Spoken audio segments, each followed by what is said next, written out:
Olá! A morte de policiais militares. De acordo com a Polícia Militar do Estado de São Paulo, em 2017, 11 PMs foram mortos em serviço e 34 em horários de folga.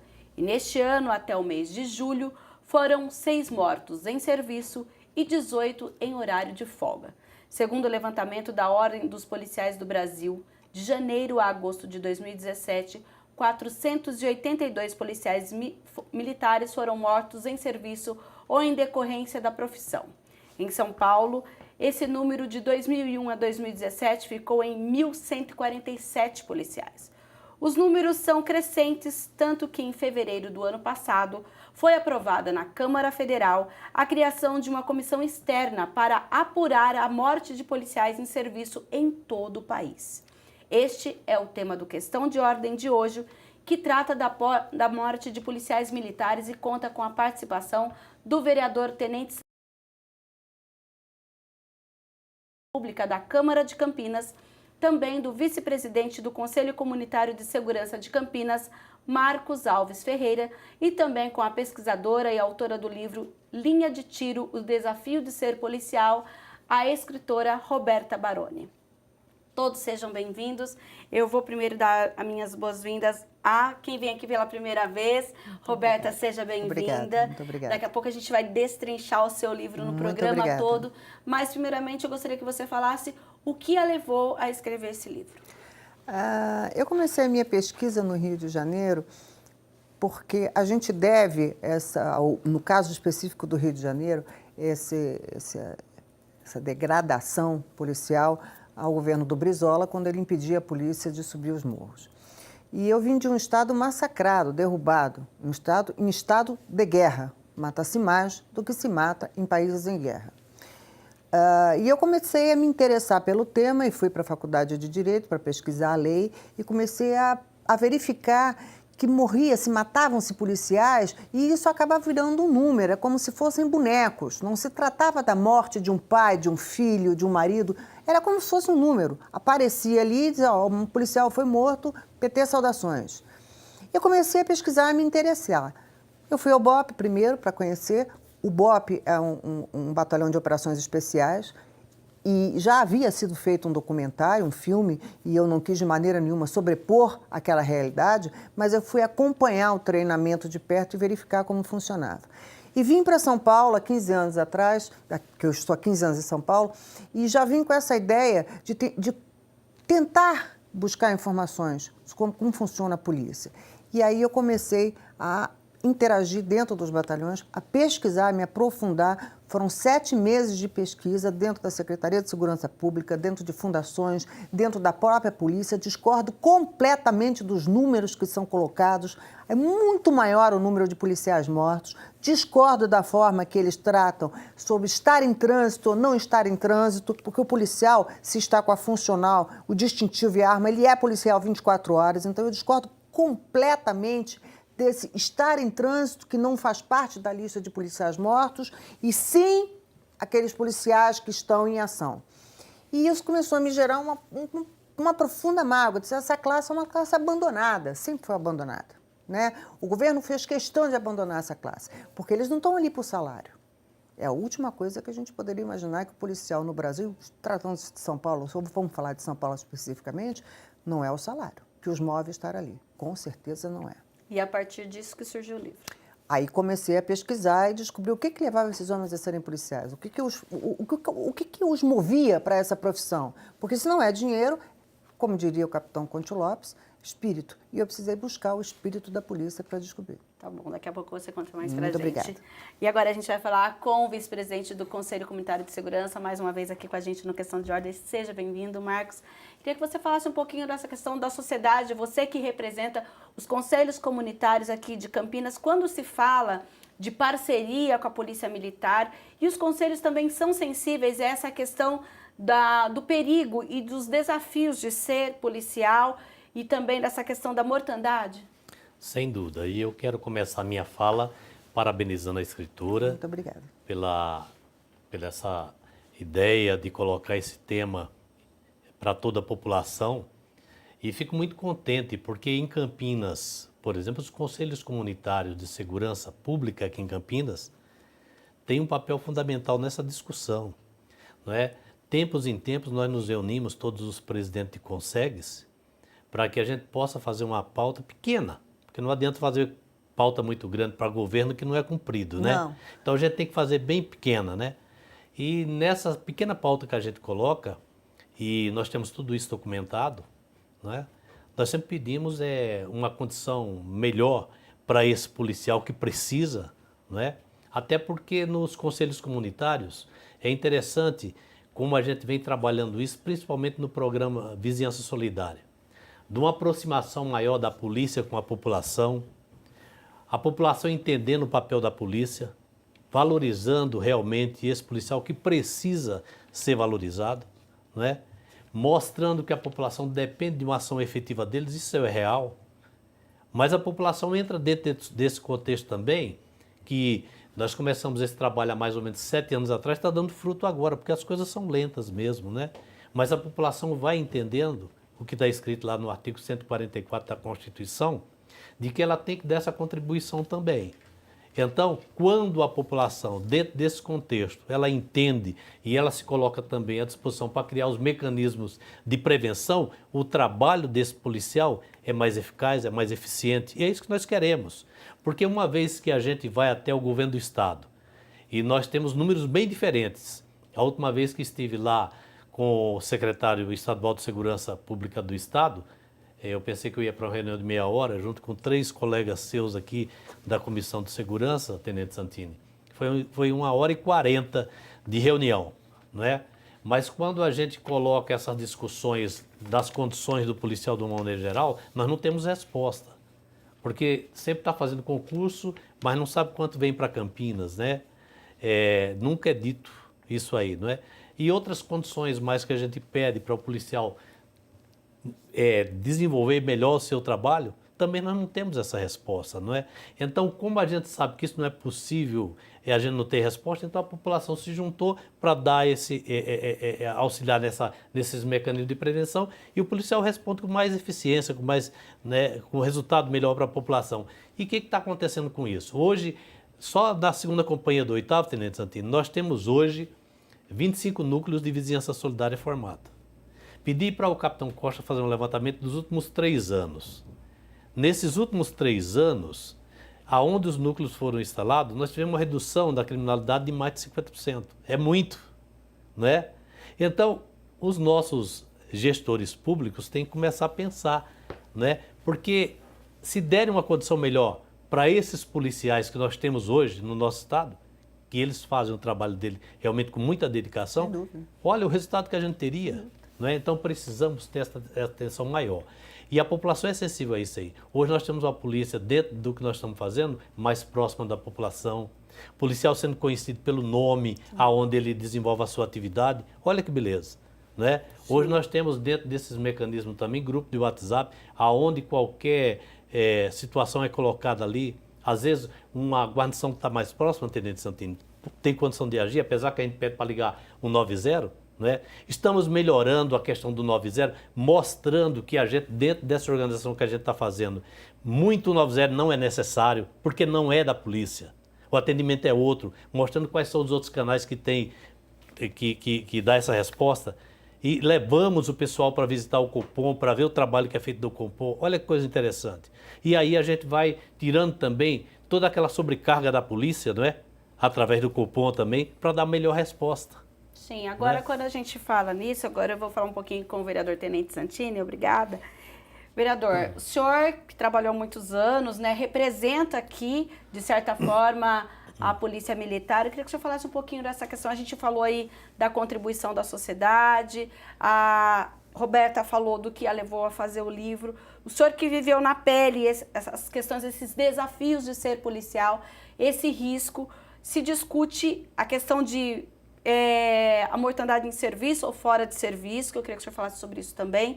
E nesse ponto, inclusive, tem uma informação falando a respeito da questão do bico. A gente teve aí também depois uma lei que foi aprovada, que é o bico para o próprio Estado. A gente também tem aqui alguma coisa, mas inclusive um levantamento que foi feito no ano passado diz que apesar de tudo isso, mais de 80% dos PMs do Estado têm dívidas e da Polícia Civil também.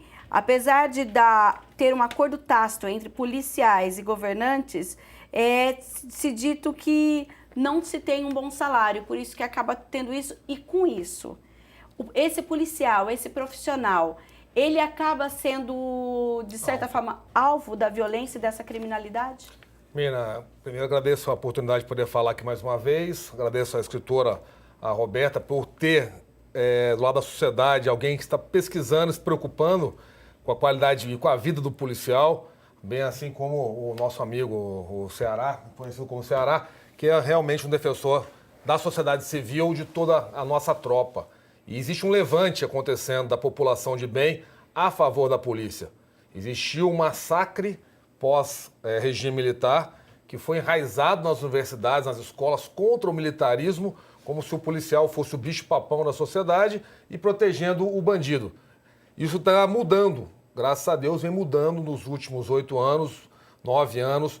Então hoje a sociedade está muito mais próxima do policial, entende muito mais a sua realidade e o defende muito mais. Está longe do que nós queremos ainda, mas existem vários núcleos de sociedade civil organizada, defensoras da nossa tropa. Então isso é excelente, uma hora a gente vira esse jogo aí. Espero eu que na próxima eleição a gente já vira esse jogo e começa a mudança. Com relação à morte dos policiais, existe um conceito errado em boa parcela da população que acha que se morrer um policial, se morrer um bandido, tem que morrer um policial. Como se fosse uma guerra declarada entre Estados Unidos e União Soviética, né? Uma guerra que todo mundo conhece. Morreu um americano, tem que morrer um russo. Na verdade, não é assim que funciona. O policial, ele representa o Estado, ele representa o poder de polícia que mantém a legislação e a organização daquele local. Então, primeira coisa que tem que ser quebrada na população. Não tem que morrer policial. Ponto. Não tem que morrer policial. Tem que morrer 20 bandidos e não tem que morrer policial nenhum. Porque eu sou o poder do Estado, eu sou sociedade civil organizada, eu sou a pessoa de bem que estou aqui para fazer a lei. Eu não saio da rota, de manhã e falo assim, vamos matar 20 bandidos hoje. Mas nós nos deparamos com 20 bandidos armados fazendo mal com um colegiado de pessoas que a atuação, como nós vivemos num país de impunidade, um país sem lei, acaba que o próprio marginal sabe, eu não vou pra cadeia, vale a pena trocar tiro com a rota, vale a pena dar tiro no policial e vale a pena ele morrer. Porque na cadeia para ele é muito fácil, é muito rarefeito a coisa de uma cadeia para ele. Então o que o bandido tem medo hoje? De morte. Você acha que o policial quer matar? Não. Então o que nós temos que ter? Temos que ter um país sólido, com leis duras, com punição para o bandido, que automaticamente vai morrer menos pessoas. Porque a pessoa sabe que ela vai para a cadeia e vai ficar 10 anos na cadeia. Esse é um ponto. Com relação à morte dos policiais em bico, nós temos hoje o 22º pior salário da nação. Com o estado mais rico do país, com o 20º pior salário para todo o efetivo policial civil, militar, técnico-científico, ML e todo o nosso efetivo policial. Como é que justifica isso? O que representa isso? Representa que nos últimos 20 anos, no Brasil, no estado de São Paulo, a polícia militar foi colocada de escanteio, a polícia civil foi colocada de escanteio, num total abandono. Um soldado hoje da polícia ganha R$ 2.500 líquido. Eu falo assim, mas R$ 2.500 para quem está desempregado não é ruim, né? Mas você quer ser policial? Não. Você quer atuar lá na Paraisópolis, como a escritora está falando aqui? Não. Você quer atuar lá no meio da favela de São Camilo e ganhar R$ 2.500? Então não é quanto você ganha baseado na economia nacional. É quanto você ganha para a atividade que você vai exercer. Sim. Então não vale a pena. Então o que acontece? O policial é idealista. Ele vai lá, troca de tiro, atenção às viaturas, troca de tiro, 10 vidros armados de fuzil. O que a população faz? Corre, se esconde. O que aquela viaturinha com 2 homens com uma pistola .40 que não funciona faz? Vai de encontro àquilo lá. Então é um espírito, é um estado de espírito. Sim. Só que não tem reconhecimento. Não existe reconhecimento por parte do governo, principalmente estadual. Sim. Daí automaticamente o cara vai fazer bico. Daí o governo me vem com a história de DEGEM, de Operação Delegadas. O que é? É uma escravização do policial. É colocar o policial refém de uma situação, ao invés de dar folga para ele, dar uma condição melhor de salário, não. Você trabalha hoje na polícia e amanhã também você está na polícia. Você ganha uma mixaria a mais aqui. Um troco a mais. Aí ele fica mais vulnerável ainda. Automaticamente, só para concluir, automaticamente ele está todos os dias trabalhando para a polícia, ao invés do governo do estado abrir concurso e ter mais policiais. Sim. Então o governador é excelente para ele. Ele não gasta quase nenhum dinheiro com mais homens, não abre concurso, pega o mesmo trouxa que está lá na polícia se matando para ganhar o seu pão de cada dia e põe no dia seguinte para trabalhar. E não abre concurso. Campinas, desde 90, tem o mesmo efetivo policial. Quando o senhor fala para as pessoas em casa, quem não conhece a rotina policial, entender, o turno de um policial é de quanto tempo? Por exemplo, que as pessoas trabalham em média 8 horas por dia. O turno do policial é assim também? O policial trabalha 12 por 36, né? Tá. Então ele trabalha no mês 180, no mês 192 horas na média, depende do mês, ou 12 por 24, 12 por 48. Então Tá. o policial trabalha no mínimo 180 horas, 190 horas, só que todos os dias tem flagrante que o cara passa a noite na madrugada na delegacia. Isso aí é considerado obrigação dele, não tem folga, não tem nada. Independente então, de ter dado o horário dele. Não, o horário dele continua. Mas essa é a questão que eu acho importante a gente fazer esse debate. Veja bem, o policial exerce uma atividade extremamente estressante. Como é que esse policial vai, nessa arrumação feita pelo Estado, não é? Se utilizar seu dia de folga, suas férias, para prestar um serviço contínuo, não é? Daqui a pouco nós precisamos fazer uma estatística, não é? Quais foram as consequências disso aí? Policial altamente estressado, tá certo? Porque é a própria profissão dele, não é? Sem folga, sem nada, para ganhar um pouco mais. Então isso é pensar muito pequeno a nível de Estado, né? Principalmente no Estado de São Paulo. Eu fiz um levantamento quando fui fazer o meu trabalho de conclusão de curso de Direito, para ver como é que se colocava o Estado de São Paulo em termos de salário de policiais civis e militares. É vergonhoso, não é? Nós queríamos o Estado de São Paulo lá em cima, porque o Estado mais rico, né, da federação deveria pagar melhor. E não é assim. Aqui em Campinas nós temos um fato histórico, uma desestruturação total da Polícia Civil, que está aí, até o juiz corregedor tem colocado isso publicamente, não é?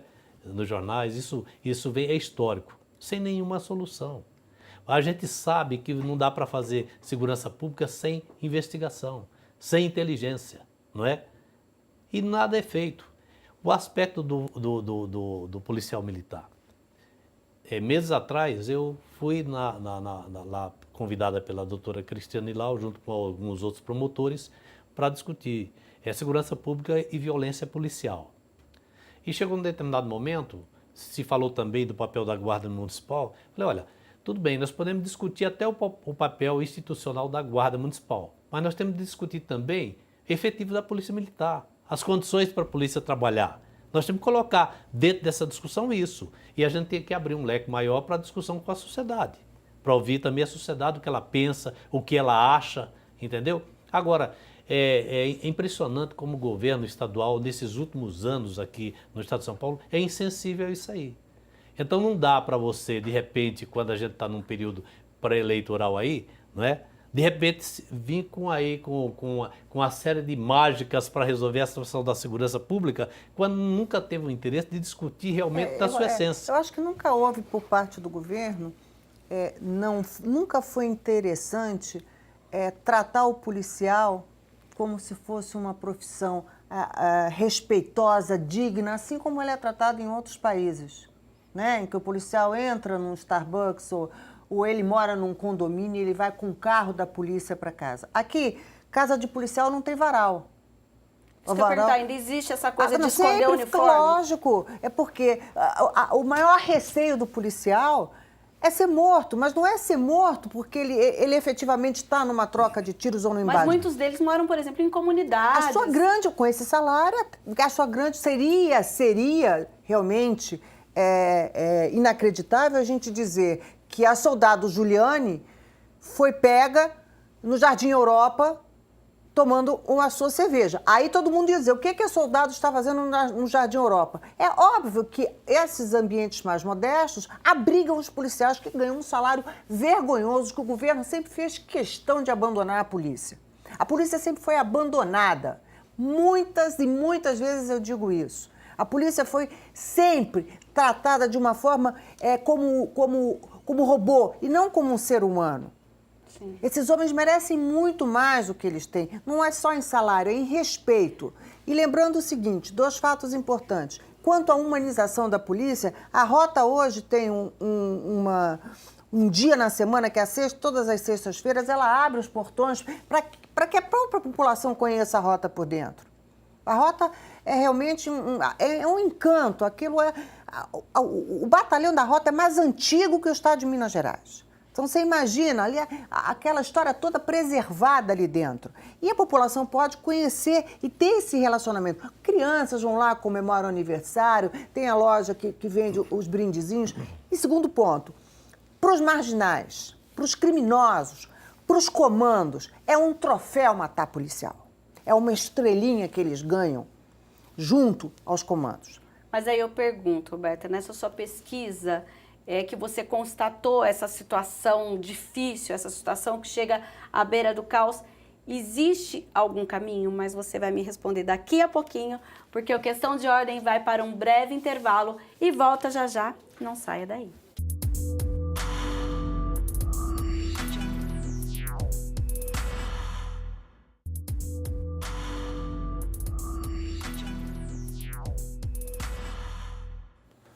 Segundo bloco do Questão de Ordem, que hoje discute a morte de policiais. E eu perguntei no finalzinho do bloco passado para a Roberta, que fez aí uma pesquisa e é autora do livro Linha de Tiro, Desafio de Ser Policial, que dentro do que ela disse aí, do que tem acontecido, do que inclusive ela encerrou dizendo que para o bandido, para os comandos, a morte de um policial é como se fosse uma estrela. E eu queria dizer, dentro desse desafio, existem caminhos, e esse caminho, de certa forma, passa pelo governo, passa pela sociedade.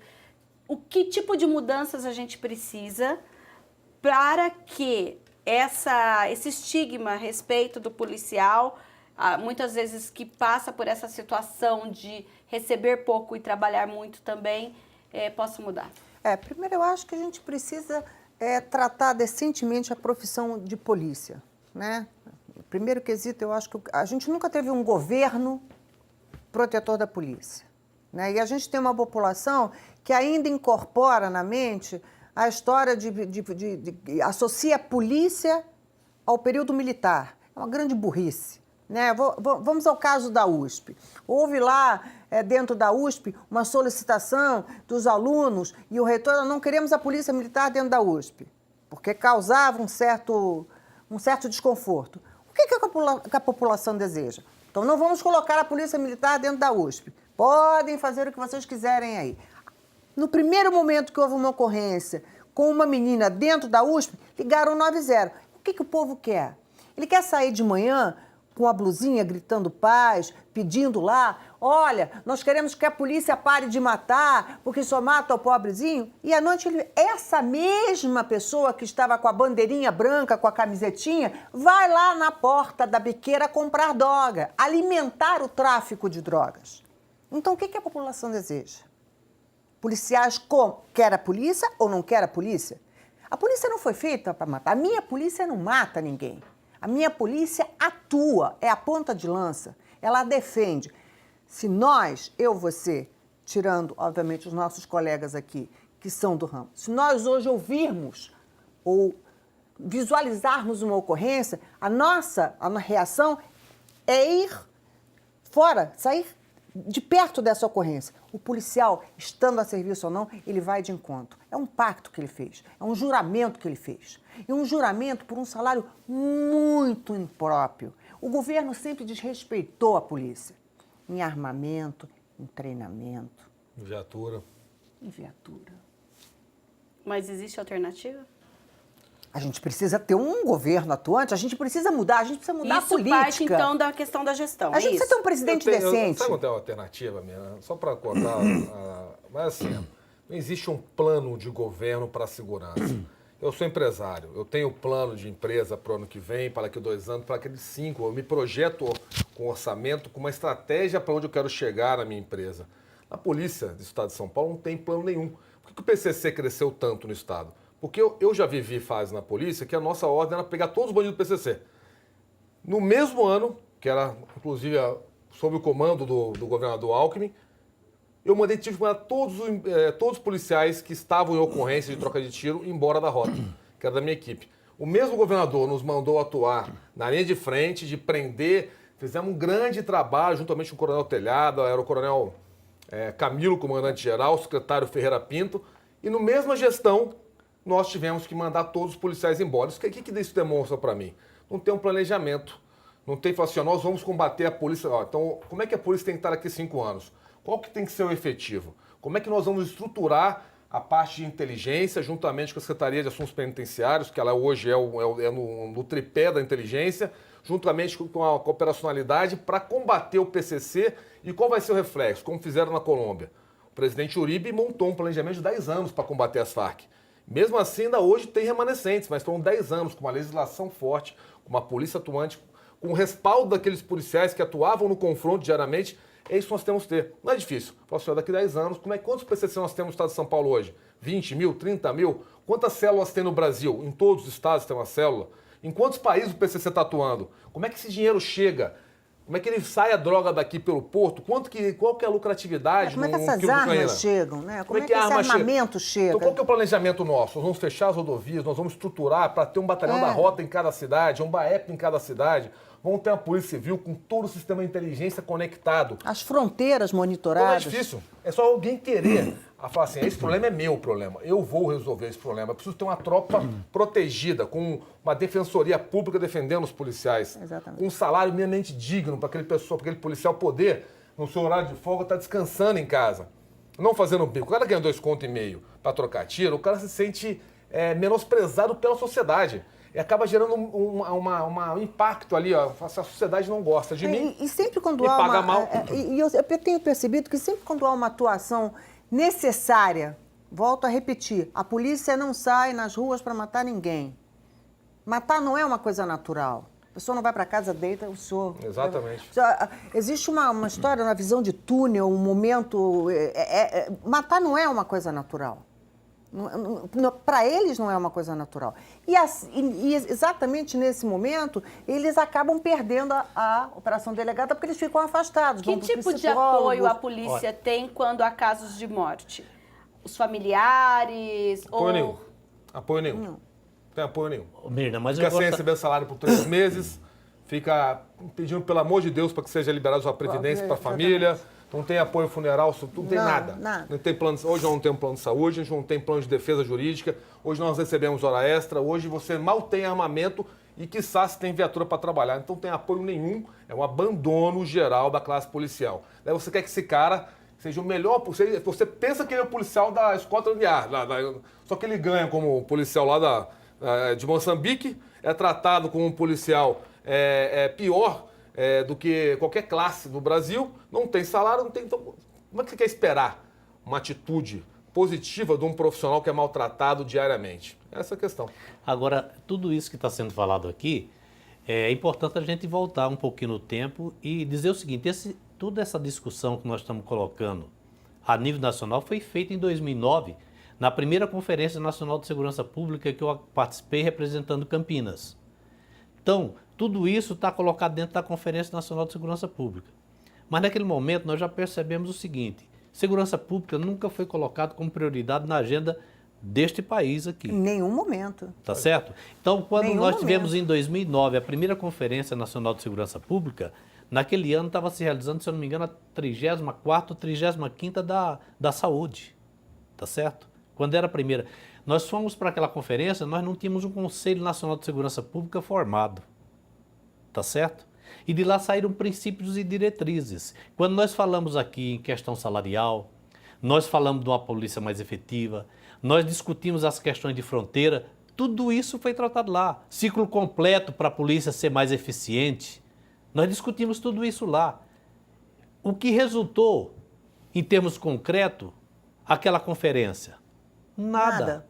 Agora, por quê? Nós colocávamos lá que segurança pública tem que ser política de Estado, não política de governo. Mas faltou a cobrança de quem, então, para que saísse tudo isso do papel? Um Congresso Nacional nosso inoperante, muito distante da população, totalmente distante daquilo que realmente é o interesse da população. Eles não têm esse interesse. E nós temos também presidentes sem esse compromisso também. Então, tudo está mapeado tudo lá. Era uma questão de pôr em prática. Porque foi reunida a população do Brasil lá dentro dos diversos segmentos para tratar dessas questões. Mas não evolui. Então eu acho o seguinte, não foi falta de discussão, ela foi feita. É falta de vontade política, porque nesse país aqui tudo só anda por vontade política. Ainda houve, acho que, uma involução. Mas sem dúvida. Por conta, inclusive, dessa história da audiência de custódia. Isso é uma um tremenda... absurdo. Isso é uma brincadeira. A gente vê hoje... É inaceitável. A gente, mais ainda, e aí eu me coloco agora, realmente falando, é um absurdo induto.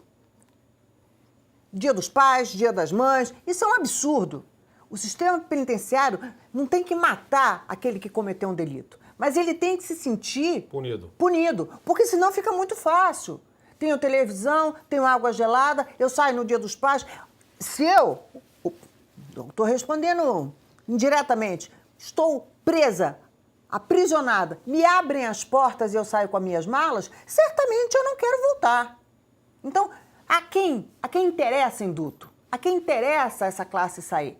Nós temos aí um momento, estamos nesse exato momento, por conta do Dia dos Pais, nós vivemos uma situação estressante. A cada induto que vem, a gente sabe que vai ter um número crescente.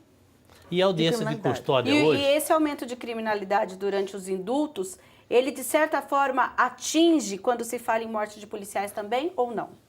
Mina, eu quero dar só um parecer do que o Roberto falou. O que é audiência de custódia? Até para a população que está assistindo que entendam. Hoje, qualquer flagrante com o policial prendia um cara com um fuzil dentro do carro. Hoje ele vai para a delegacia, o delegado elabora o flagrante, né? Em 24 horas, esse marginal, esse bandido, esse PCC da vida, estava com um fuzil, ia roubar um banco, ia fuzilar alguém, fuzilar a base da polícia, ele tem que ser julgado preliminarmente por um juiz de plantão. Tá. 40% dos casos, essas pessoas são soltas. Daí você imagina policial militar, da rota, do BOP, qualquer um, guarda municipal, polícia, você está em patrulhamento, você aborda um cara, pega um fuzil, leva pra cadeia, é orgulhoso, né? Chega em casa, pô, amor, hoje eu peguei um traficante, um bandido com um fuzil. Só que no dia seguinte, ele está na rua. Ele está na rua. Daí qual que é o sentimento do policial? Quem é o culpado da insegurança? É o policial que não faz o trabalho, ele faz o trabalho dele. Daí amanhã, ele prende outro vagabundo com outro revólver. Daí outro dia ele pega outro vagabundo com 50 quilos de droga. E em 24 horas, 45% desses marginais voltam para as ruas. Então, a sensação de inoperância, de você não estar realizando o seu trabalho, automaticamente você está implodindo a polícia militar. Muitas vezes não sai depois de 24 horas. Ele sai antes do policial acabar a ocorrência, ele está saindo. E o policial é obrigado a ficar ali na delegacia até o último momento, e isso não é contabilizado, que o trabalho dele... Desde o momento em que ele captura esse meliante e o leva para a delegacia, ele acompanha o processo até o final, porque ele tem que prestar contas dessa operação. Não é um simples coloco aqui, olha, agora o senhor, doutor delegado, o senhor decide o que faz com ele. Tchau, obrigado. Não, normalmente ele sai, já tem um advogado esperando, porque todos eles têm, né? Todos eles conseguem ter um apoio jurídico. O crime organizado tem uma bancada fantástica judiciária. Então... Antes de chegar, já tem um advogado esperando. Isso exatamente. Quando o judiciário ainda não abre um processo contra o policial. Exatamente. Porque ele vai perguntar para o bandido, você foi maltratado? Apanhou, foi maltratado? Fui, tá bom, abre um processo contra o policial. Exatamente. Então, qual a vontade daquele profissional que querer ser policial? A questão da impunidade, que ela está dizendo também, o Marcos também falou da impunidade, não dá hoje uma condenação. Se eu sair agora, pega um revólver, nós três aqui, a formação de quadrilha, cada um com um revólver. A gente sai aqui na frente, nós roubamos um carro, sequestramos uma pessoa, vamos fazer saque em caixa eletrônico. Se nós formos presos, nós formos réus primários, a condenação padrão no estado de São Paulo é 5 anos e 4 meses. Só que nós somos réus primários. Então nós vamos ficar 1/6 da pena. Então nós vamos cumprir 9 meses de cadeia. Então compensa. Esses 9 meses aí eu saio tranquilamente e volto para a atividade criminal, porque o bandido é uma profissão. O bandido não é um coitado. Ele não é um coitado que não teve opção. Ele decidiu por ser bandido. Melhor exemplo, a Roberta está rodando as comunidades, está vendo? Grande parte da comunidade, 95% da comunidade, é povo trabalhador, de bem. Só que aquele 5% decidiu ser bandido, decidiu ser criminoso. Esse cara, ele tem que ir para a cadeia e tem que cumprir a pena dele de 5 anos. Existe um conceito, integralmente. Sim. Existe um conceito que a cadeia é feita para ressocialização do marginal. Agora, como é que eu vou ressocializar um marginal que não foi socializado?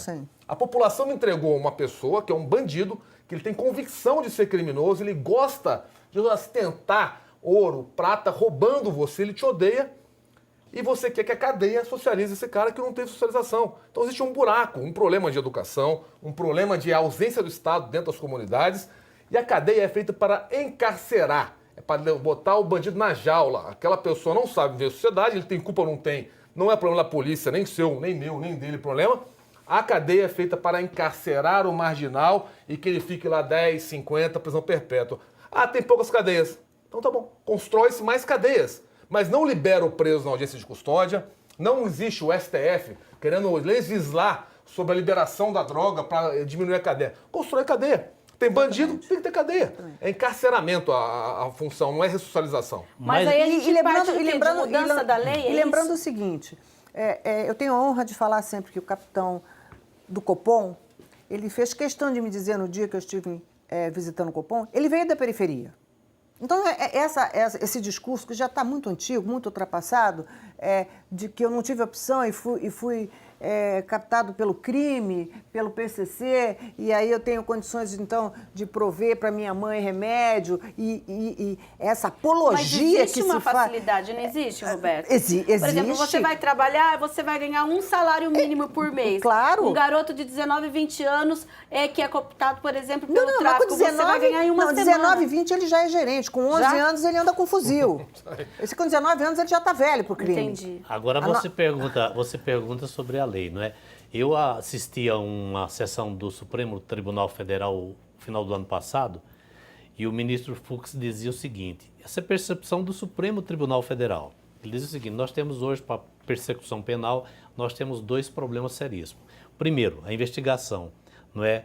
Então hoje nós temos uma dificuldade de recursos, de uma maneira geral, para fazer a investigação. E temos um outro problema que são os presídios. Então Tá a certo? lei é boa, é a prática que é ruim, é isso? Não, eu acho que a lei também precisa ser mudada. Precisa ser mudada. Não é? Porque nós tivemos uma série de emendas de 40 para cá, né? Uma série de emendas, foram feitas uma série de emendas, mas nunca se mudou realmente da forma que precisa para a gente atualizar tudo isso dentro do nosso contexto. Hoje está muito distante. É uma né? revisão completa do Código Penal, é isso? O Código sem Penal é dúvida. uma vergonha. Sem dúvida A gente tem nenhuma. que fazer que a lei seja cumprida, Mira. Nosso problema no Brasil é que a lei não é cumprida. Mas Essas precisa ser gatilhos- melhorada também. Então, melhorado assim. Precisa mas ser se melhorada já cumprisse o também. que tivesse, era grande coisa. Tem que melhorar, logicamente, tem que melhorar. Mas existem países, Índia. A Índia é 10 vezes mais pobre que o Brasil e tem 30 vezes menos ocorrência que o Brasil. Por quê? Como é que explica? Um país 10 vezes mais pobre que o Brasil ter 30 vezes menos homicídios do que o Brasil. O Brasil tem 64 mil homicídios no ano passado. A Índia tem 20, tem 15 mil. Por quê? Porque lá existe lei. Lá, o marginal, o bandido que é pobre, igual no Brasil, ele sabe que se ele roubar, ele vai pra cadeia. E vai ficar na cadeia. E vai ser punido. A ele, a família dele, vai ficar 50 anos na cadeia. Então, a questão no Brasil não é desigualdade social. Logicamente que a desigualdade social ela traz mais pessoas para o crime.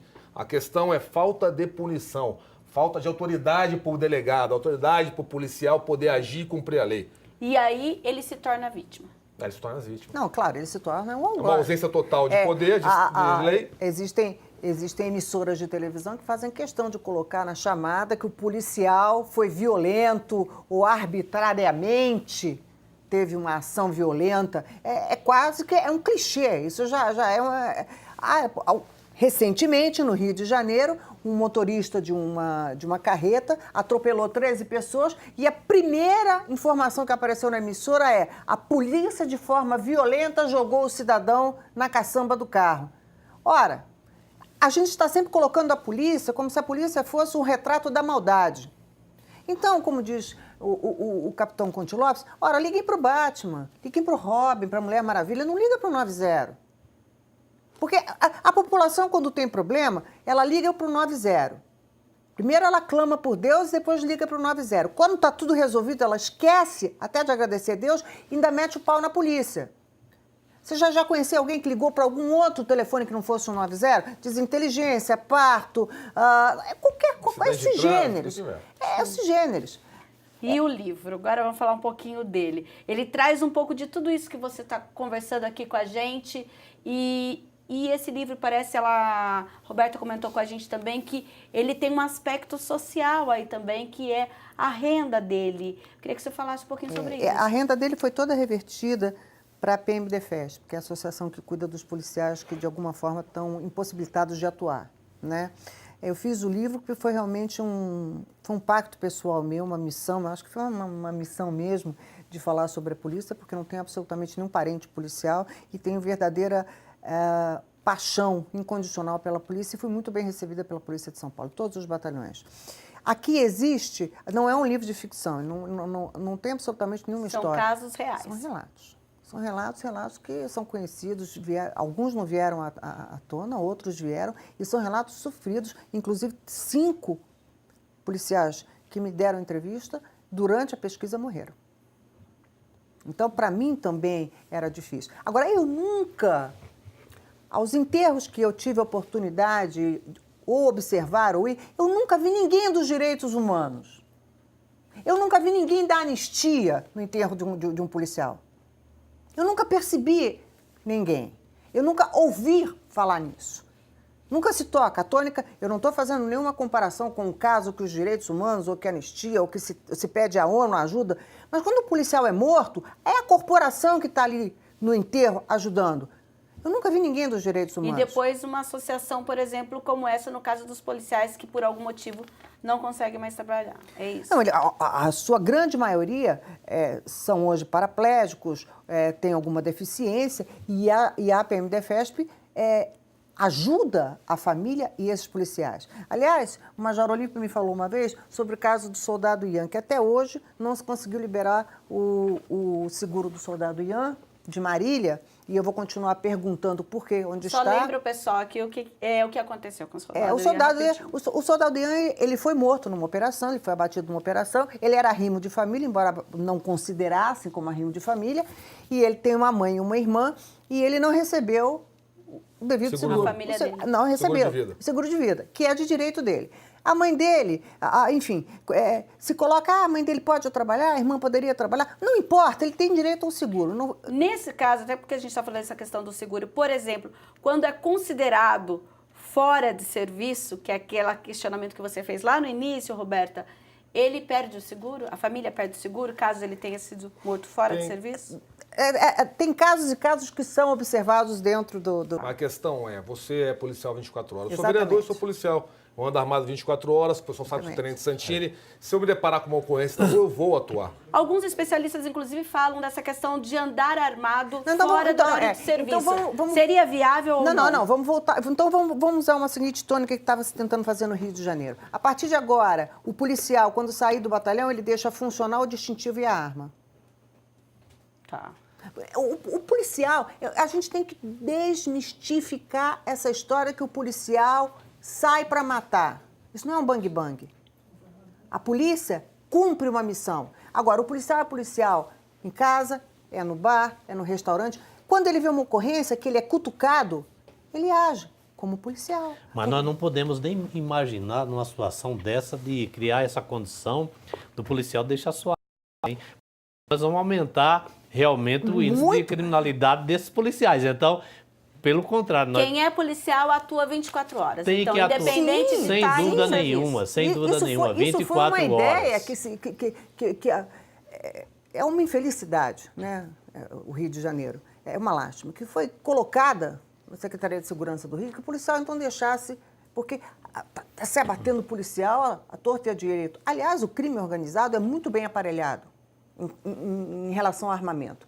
Então, eles estão dizendo, olha, para poder tirar de frente, né, de embate, o policial tem na mão a possibilidade de atuar, mas ele está dentro de um ônibus ou dentro de um comércio e ele está sozinho, ele poderia atuar e ele não fez, poderia incorrer no crime de prevaricação, quer dizer, ele não atuou, ele não sacou a arma e não defendeu. Então, o que nós queremos, então? A discussão começa aí, de segurança pública. O que nós esperamos desses homens? Qual é o modelo? Eles são ou não policiais? O que eu quero, eu não quero ter 1 milhão de amigos. Não quero.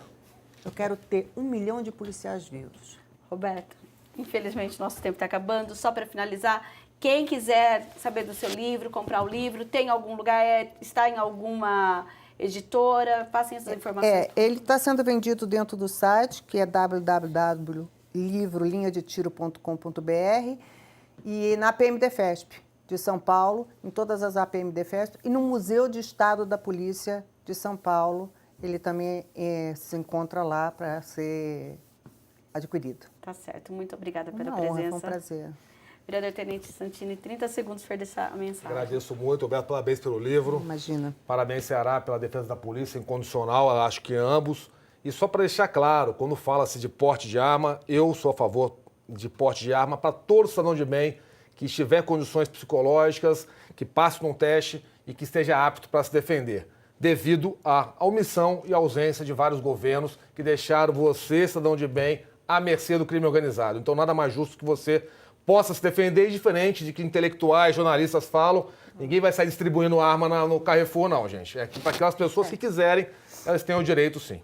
Isso já é um outro programa, viu, vereador? Só para deixar essa mensagem, Tá porque o certo. pessoal fica na Aí dúvida, a gente, né? com certeza, Mas o Bolsonaro vai mas é uma distribuir arma. sugestão, O né? Bolsonaro não vai distribuir arma, ele vai dar acesso àquelas pessoas que Exatamente. conseguirem, que quiserem. Marcos. Eu quero finalizar, eu tenho usado muito isso nas minhas publicações no Facebook. Artigo 144 da Constituição Federal, Segurança Pública, dever do Estado, direito e responsabilidade de todos. Tá bem, obrigado. E o nosso programa fica por aqui. Se você não acompanhou por inteiro, pode acessar o youtube.com/TV Câmara Campinas. Entre na nossa playlist e acompanhe não só essa discussão, quanto tantas outras. A gente fica por aqui e até um próximo Questão de Ordem.